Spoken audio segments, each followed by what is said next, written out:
So in 1992, we did the most brilliant thing we've ever done as a country. We started the food pyramid. Now, this is so ridiculous that I can't even ever remember, because in my own mind, it makes no sense. I always have to read it off of a piece of paper.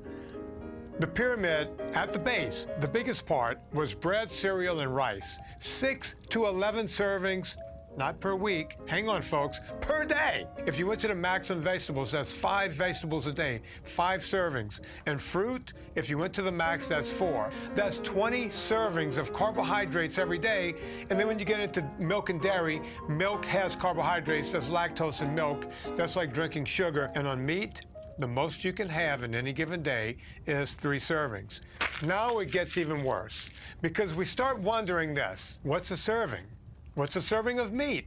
They didn't tell you how many ounces. Well, I can tell you it was 2 to 3 ounces per serving, but who knew that? You gotta eat the right stuff. Start with a little meat, a little dairy. You gotta add a bunch of fruit. You have Timon and Pumbaa telling people to eat more grains. Bread, cereal, rice, noodles.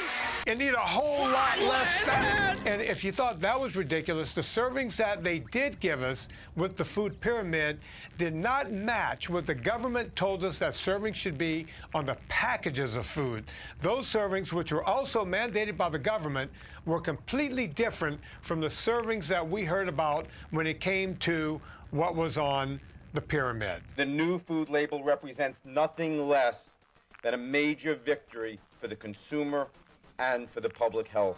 When you're given a percentage and you see that this is 50% or this is 10% of your expected daily total, then you know very quickly that this food either contributes a lot of fat or a little bit of fat, and how to plan the rest of your diet around this particular food. This food label, which will be on virtually all foods, will be a benchmark for nutrition information well into the 21st century. The government makes the manufacturers put the product ingredient list in the amount in which it appears on the package. If the #1 thing in it is grains, you will see rice first. If the second thing is sugar, you will see sugar second. These companies got really smart at some point and figured out, hey, wait a minute, we can't do it this way because people are seeing sugar, sugar, sugar, sugar. So what they do is they name the sugars other things. At last count, we were at 70 names, 70 different names for sugar on packages. Let's say you're diabetic, type 1, type 2, it doesn't matter. If you don't know how to read these labels, your life hangs in a balance. This is the world we live in.